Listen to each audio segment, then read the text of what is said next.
ईश्वरी अवतरी रंगरूप हे विठ्ठल विठ्ठल भाव. अरे दुःखाचा सागर मिटवायचा असेल तर कृपा सागराकडे जा, सुख सागराकडे जा. तुका म्हणे हा तो कृपेचा सागर, भगवंत कृपेचा समुद्र आहे. पण अशी कोणावरही कृपा कशी होईल? कृपेचा सागर मिळवण्याकरता काही कष्ट लागतील ना. जिथं ओरबाळून मिळवलं जातं तो प्रपंच आहे, आणि जिथं कष्टानं मिळवावं लागतं तो परमार्थ आहे. प्रपंचात तुम्ही फसवूनही पैसा कमवू शकता लोकांना, त्याला काय. एखाद्यानं ठरवलं ना पैसा कमवायचा, काहीच लागत नाही महाराज, काहीच नाही. एखादा तर इंजिनियरची नोकरी सोडली, दवाखाना टाकला, बोर्ड लावलं कोणताही रोग बसून मिळेल, फक्त 300 रुपयात. रोग बसला नाही ते 1000 रुपये मिळतील. बापरे. एक पिंपळगावचा माणूस होता येवला तालुक्यातला, तो म्हणे आपल्याला कोणता रोग नाही पण बोर्ड लेख जरा, कोणताही रोग बसून मिळेल 1000 रुपयात, रोग बसला नाही. कोणताही रोग बसून मिळेल 300 रुपयात, रोग बसला नाही 1000 रुपये भेटतील. तो म्हणे एकदा प्रयत्न करून पाहू. तो गेला दवाखान्यात, नमस्कार नमस्कार बसा. काय झालं म्हणजे जिभेची चव गेली डॉक्टर साहेब. किती दिवस झाले? 8 दिवस झाले. चव नाही, अहो जिभेलाच चव नाही. काही काळजी करू नका. 3 नंबरचं ड्रॉवर उघडलं, त्यातली एक बाटली काढली, 4 थेंब्यांच्या जिभेवर टाकले. अरे तो म्हणे हे तर पेट्रोल आहे हो. 300 आणा, चव समजली तुम्हाला? अरे म्हणे गडा लय डोकेबाज आहे, 1000च्या नादात यानं 300 आणले आपल्याजवळून, म्हणजे बुद्धिवान आहे तो. 2, 4, 8 दिवस सुधारलं नाही त्याला. अक्कल खात्यात पैसे गेले की माणसाला झोप लागत नाही. हिंदुस्थानात असं गाव नाही जगावत रतन खत्रीचं नाव नाही. हो, कल्याण, मिलन, काय लोकांना ते नावं पाठ आहे. ज्याला कवडीची अक्कल नाही तोही दुपारी फोन करतो, कल्याण काय म्हणते, मिलन काय म्हणते. आराम मिलन, तुझं मिलन नाही होणार कोणाशी येड्या. मिलनच्या नादी लागला तर लग्नाचं मिलन होणार नाही तुझं. तू मिलनचा नाद करू नको. पण ते माणसाला सवय असतं. चला 300 गेले 300 गेले 300. हा आठवड्यानं पुन्हा एकदा डॉक्टरकडे गेला. नमस्कार नमस्कार. का हो? अहो म्हणे स्मृती गेली हो, मागचं आठवत नाही. काही काहीच आठवत नाही, काहीच नाही. बसा. 3 नंबरचं ड्रॉवर उघडलं, त्यात काय होतं तुम्हालाही माहिती आहे त्यालाही माहिती. 4 थेंब टाकू दे जिभेवर. तो म्हणे काय लबाड माणूस आहे तुम्ही. अरे काय कोणताही आजारावर पेट्रोलच टाकता का?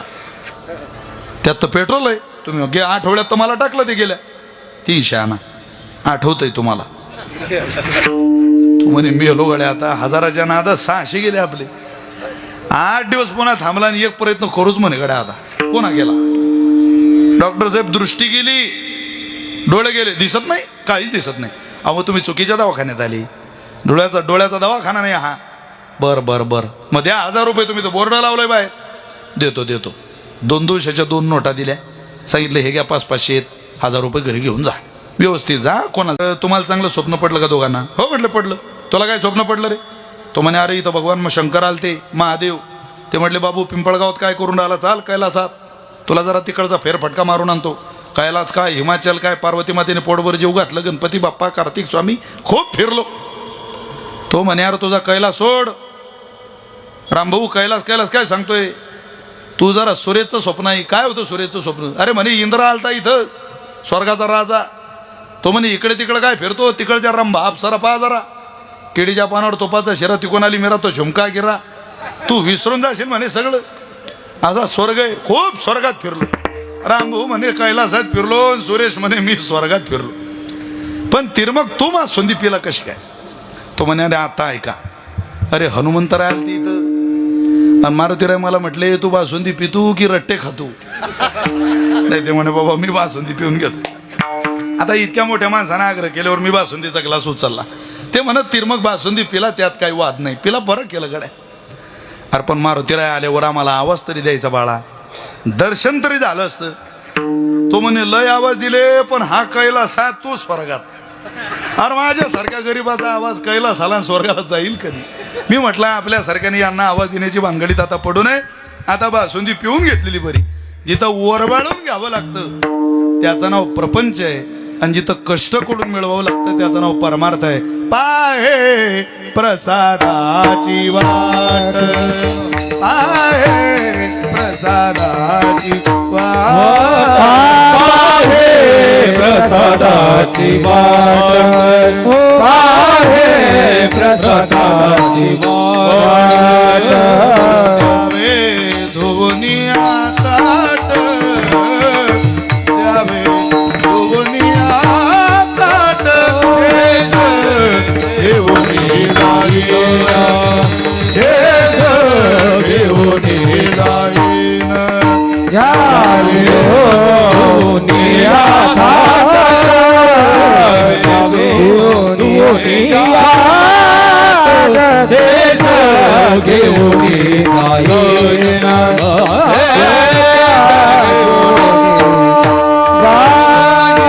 प्रसादाची वाटावे दोनिया ताट घेऊनी जाईन शेष घेऊनी जाईन प्रसादाची वाट रावे दोनिया शेष घेऊनी जाईन शेष घेऊनी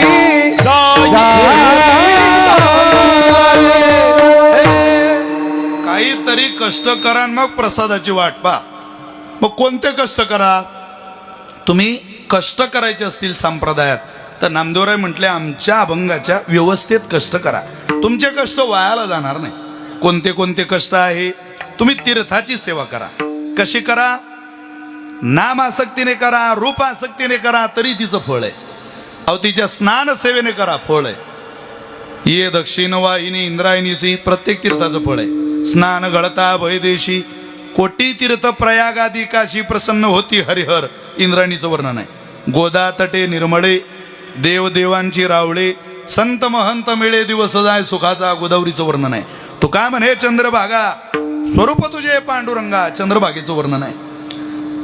तेथे नांदे सोमेश्वर तुमच्या डाव्या हाताला चला आता. तापी पूर्णा बरोबर तापीचं पूर्णेचं वर्णन आहे.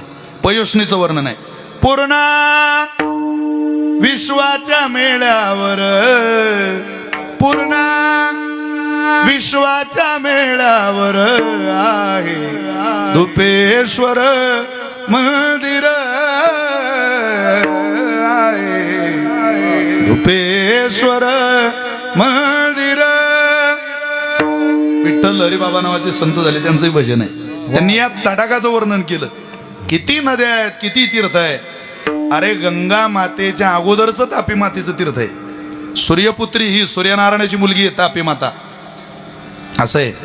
त्या मैयाची सेवा तुम्हाला करायची असेल तर तुम्ही नाम आसक्तीने रूपासक्तीने करू शकता. नाही हो महाराज, पण आम्हाला आमचे सगळे दोष निवृत्त करायचे, आम्हाला गंगा मातेची सेवा करायची. पण गंगा आमच्या लय लांब आहे महाराज, तिथं काही जाणं शक्य नाही. बरं बरं जाऊ दे, पण तिचं नाव घेणं तर शक्य आहे ना. पण ती लय लांब आहे ना. किती लांब आहे? तुम्हाला गंगा साधारणतः 1500 किलोमीटर आहे किमान. बरं का, 1500 किलोमीटर इथून गंगा माता आहे. काशी येईल ना तुम्हाला 1500 किलोमीटर तर सहज येईल. आम्हाला 1000 आहे म्हटलं, 1100 म्हटल्यावर तुम्हाला 1500. बरं, इथून त्या गंगा मातेचं नाव घेतलं नाही, तिला काय कळणार आहे? अरे गंगे गंगे तियो प्रयात योजना नाम शतैरपी. तिचं वर्णनच असं आहे. 100 योजनावर जा आणि तिचं नाव घ्या. गंगे गंगे तियो प्रयात योजना नाम शतैरपी मुच्यते सर्व पापेभ्यो सलोक विष्णू गच्छती. विष्णू लोक स गच्छती. सगळे विष्णू लोकाला जा. कोण? 100 योजनावर राहणारा पिंपळगाव नावाच्या गावातला येवल्या तालुक्यातला माणूस जर घर बसल्या गंगा गंगा गंगा गंगा असं म्हणेल तर जीवनातले सगळे त्याचे दोष निवृत्त होतील. 100 योजनावर असला तर. हे वर्णन शास्त्रकारांनी केलं आणि तेच वर्णन नामदेव यांनी सेवलं. वाचे म्हणता गंगा गंगा वाचे म्हणता गंगा गंगा वाचे म्हणता गंगा गंगा वाचे म्हणता गंगा गंगा वाचे म्हणता गंगा गंगा वाचे म्हणता गंगा गंगा वाचे म्हणता गंगा गंगा वाचे म्हणता गंगा गंगा वाचे म्हणता गंगा गंगा वाचे म्हणता गंगा गंगा सकळ दोष जाती भंगा सकळ दोष जाती भंगा सकळ दोष जाती भंगा सकळ दोष जाती भंगा दृष्टी पडता ब्रह्मगिरी दृष्टी पडता ब्रह्मगिरी सकळ दोष जाती भंगा सकळ दोष जाती भंगा सकळ दोष जाती भंगा सकळ दोष जाती भंगा दृष्टी पडता ब्रह्मगिरी दृष्टी पडता वाचे म्हणता गंगा गंगा सकळ दोष जाती भंगा सकळ दोष जाती भंगा दृष्टी पडता ब्रह्मगिरी वाचे म्हणता गंगा गंगा सकळ दोष जाती भंगा सकळ दोष जाती भंगा सकळ दोष जाती भंगा भंगा तुम्ही फक्त घर बसल्या स्नान करते वेळी म्हणा वाचे म्हणता गंगा गंगा. अहो, गंगा हा शब्द मुखात येण्याकरता आपण सगळे आंघोळच गंगालयात करायचो महाराज. प्रत्येकाच्या घरी गंगालय होतं. कशाचं?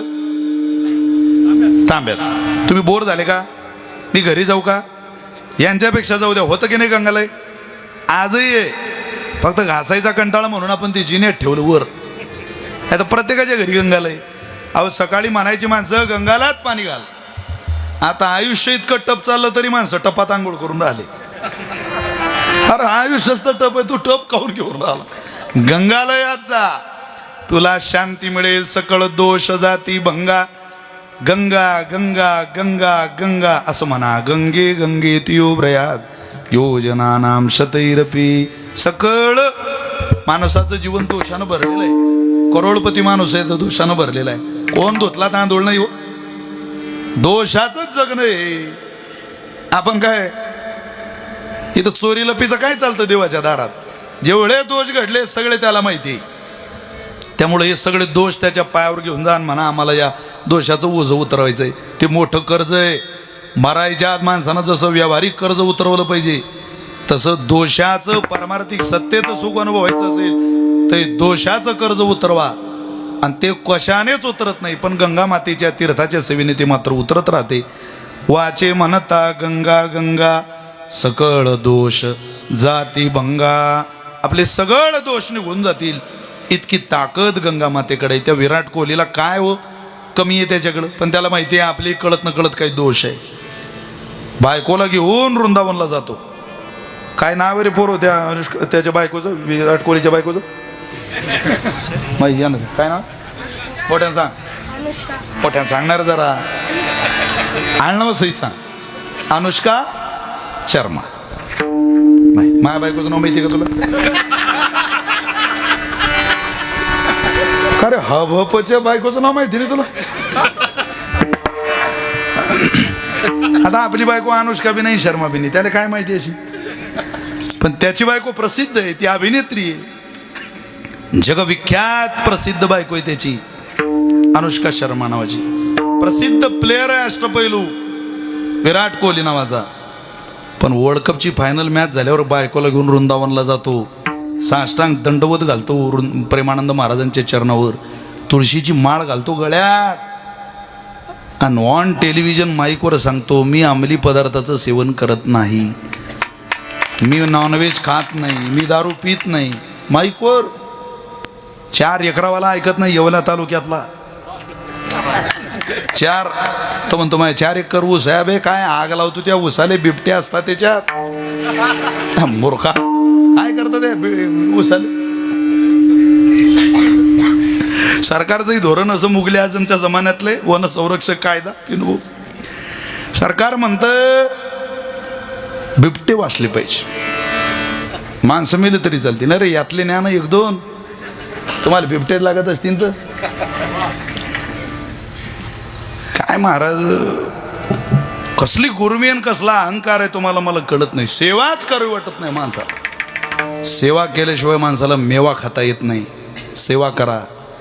गंगा माता म्हणते तुमची सगळी पाप मी स्वीकारायला तयार आहे, पण माझं नाव तर घ्या प्रेमानं. माना ना मला. गंगा गंगा गंगा हा शब्द प्रेमळ शब्द आहे. ज्या मुलीचं नाव गंगा आहे पा तुम्ही तिचं रागानं म्हणा, फार भरत गंगे म्हणाल रागानं, याच्या पलीकडे काय म्हणा गंगे, ठीक गंगे गंगे तुझ्या प्रयात, ते काही राग धरल्या जात नाही. ती म्हणते कसंही म्हण, मी तुला फळच देईल. आनंदच आहे. अहो परिसाला वर एखाद्या ठिकाणी धातू परिस ठेवलेला आहे, त्या परिसाला खाली नदीत पाडायचं म्हणून एखाद्यानं लोखंडाचा तुकडा मारून फेकला, काय होईल? अरे तो रागानं मारून फेका, नाही तर प्रेमानं लावा. लोहाचे कनक होय परी हा स्वभाव, लोहाचे कनक होय हे सामर्थ्य परिसीचं आहे, ज्ञानोबा म्हणतात. लोखंडाचं सोनं करणं हा स्वभाव परिसाचा आहे. तसं आलेल्याला व्याजा सकट चक्रवार व्याजानं जेवढं पाप झालंय, जेवढे दोष झाले, हे सगळं फेडून त्याला स्वच्छ करणं, निस्पृह करणं आणि परमार्थिक साधनेच्या योग्यतेचा करणं हा स्वभाव गंगा मातेचा आहे. म्हणून सकळच दोष जाती भंगा. आता तिथून महाराज सरळ नाशिक जिल्ह्यात आले, नामदेव महाराज.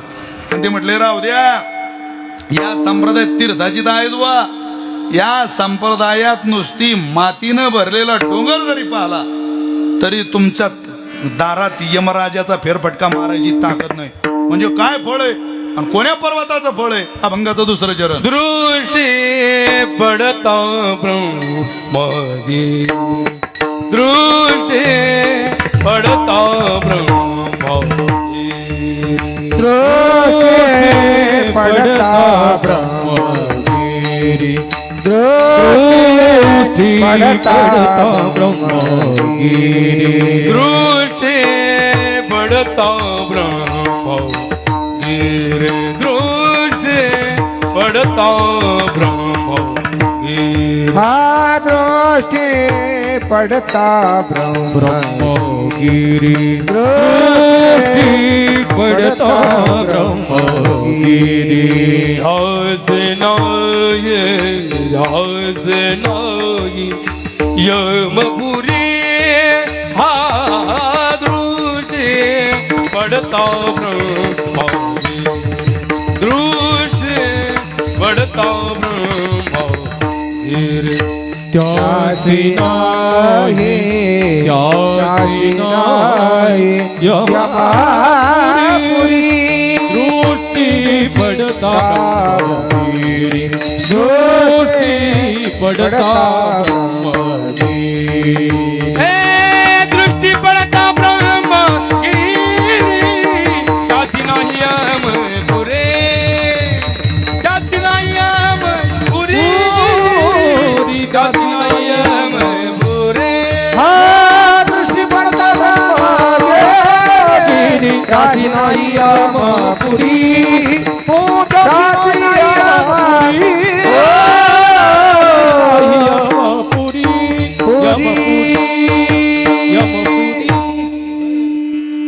काय यमपुरीला जायची गरज नाही. कोणाला? दृष्टी पडता ब्रह्मगिरी.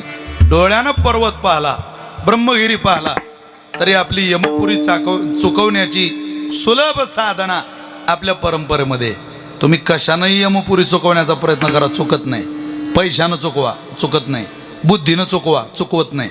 अरे किती पैशावाले होऊन गेले, काय यमपुरी चुकली?